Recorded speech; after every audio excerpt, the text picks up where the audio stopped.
ازيكم عاملين ايه؟ يا رب تكونوا بخير. سبق وفرزنا مع بعض كل انواع الخضار، وفرزنا الزبدة البلدي، وفرزنا الجبنة القريش، وعملنا الجبنة الكريمي، وعملنا الزبادو.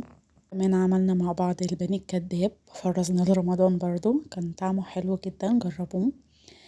النهاردة هنكمل مع بعض باقي تفريزات رمضان ان شاء الله. رمضان على الابواب، كل سنة وانتم طيبين. لو اول مرة بتشوفيني متنسيش تشتركي في القناة وتفعلي زر الجرس على الكل عشان يوصلك اي فيديو جديد بنزله تشوفيه قبل اي حد. النهاردة هنفرز مع بعض الفراولة بطريقتين. اول طريقة اللي هي المعتادة، ان احنا غسلنا الفراولة وقطعناها كده مكعبات، وهناخدها نحطها في الكيس ونشيلها في الفريزر زي ما هي كده. دي بقى هنطلعها، هنحط عليها مية وسكر ونضربها في الخلاط. هتحطي لبن، يعني شوفي انتي بتعمليها باللبن ولا بالمية، وهتبقى حلوة جدا. طيب ايه الجديد بقى في الفيديو ده او ايه المختلف؟ انا عودتكم دايما ان التفريزات معايا بتكون في حتة تانية خالص، يعني دايما بتلاقي تركية كده في طرق التفريز بتاعتي بتفرق معاكي جدا، وده بشهادة الناس اللي جربوا وقالوا لي رأيهم. لعصاير بقى، لخضروات، اي حاجة، جربوا التفريزات بتاعتي وهتدعولي. انا بقى ايه، بعد ما قطعت كده الفراولة مكعبات، حطيتها في كزرولة او حلة، وحطيت عليها 3 معالق سكر. كمية الفراولة دي اللي انتوا شايفينها يعني حوالي كانت كوبايتين، حطيت عليها 3 معالق سكر ورفعتها على النار. انا عايزة اكرمل الفراولة. طيب انا بعمل كل ده ليه؟ انا عايزة اعمل الميكس الفراولة اللي احنا بنشتريه من السوبر ماركت، اللي هو اللبن بالفراولة ولبن بالشوكولاتة ولبن بالموز، عارفينه؟ اسمه ميكس كده. ده انا بحبه جدا، والطريقة اللي انا بقولكوا عليها دي هي اللي هتديكي نفس الطعم بتاع الميكس ده بالظبط. حطيت حوالي كوبايتين كده من الفراولة المكعبات، عليهم 3 معالق سكر كبيرة من غير مية ولا اي حاجة، وهرفعهم على النار. هتبقى على نار هادية، اسيبها كده تغلي غلوتين، والصوص بتاعها اللي موجود فيها ده يبقى تقيل كده شوية. وابتدي ان انا ايه، عندي هاند بلندر، افرمها بالهاند بلندر. ما عنديش، يبقى اسيبها تبرد تماما وبعد كده اضربها في الخلاط. او ممكن ما تضربيهاش في الخلاط وتطلعيها مثلا تشيليها في الفريزر، ولما تيجي تطلعيها تحطيها في الخلاط وتحطي معاها اللبن وتضربيهم. بس هتحطي يعني مثلا كل كوباية هتاخد لها معلقتين كده من الفراولة المكرملة اللي احنا عاملينها دي. بس خلي بالك ان هي هتكون ناشفة، يعني هي فيها سكر واحنا مكرملينها، فلما تحطيها في الفريزر او لما تبرد اصلا هتحسي ان هي بقت عاملة زي المربى كده. فممكن تحتاجي بعد ما تطلعيها من الفريزر تدخليها الميكرويف كده 30 ثانية تفك شوية، عشان لما تيجي تضربيها من الخلاط تدوب بسرعة معاكي، وما تبقاش فيها ايه زي مخرزة او فيها حاجة من الحاجات دي. الطريقة دي حلوة جدا لو انت هتعمليها بلبن. طيب لو انت عموما بتعملي الفراولة بالمية، لا يبقى انت مش محتاجة تعملي الطريقة دي. طيب لو انت بقى من عشاق الميكس كده زي حالاتي، يبقى لا، اعمليها بالطريقة دي وهتعجبك جدا.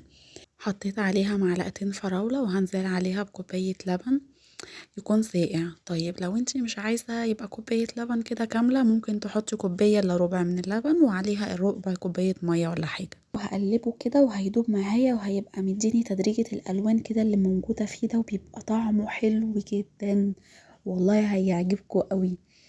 انا ما بحبش احلف كده، بس هو فعلا كان طعمه حلو قوي. انا عايزاكم تجربوه وتقولوا لي رأيكم. تمام، انا كده عملت معاكم الفراولة بطريقتين. طريقة قطعناها وشلناها في الفريزر كده زي ما هي متقطعة، وهنحطها بقى في الخلاط مع شوية مية وقت ما نيجي نطلعها وسكر، وخلاص على كده. لو عايزين بقى تعملوا الميكس اللي انتوا شايفينه ده، يبقى هنكرمل الفراولة الاول وبعد كده نحط عليها اللبن وبس كده. سهلة جدا على فكرة. كمان انتوا لما تيجوا لو تفرموها وتحطوها في الفريزر، ولما تطلعوها يدوبك تفك وتحطوا عليها اللبن تقلبوها كده، هتبقى سهلة جدا. اصلا انتي يعتبر عاملة العصير جاهز، بس بتحطي له المادة السايلة بقى بتاعته، يعني انتي عاملة المادة الخام بتاعة العصير. فاهميني؟ عايزة اقول لكم ان الصورة ظالمة اللون جدا عشان الاضاءة بتبقى عالية شوية، وهي الفراولة بتكون لونها بينك كده، فاللون فاتح شوية.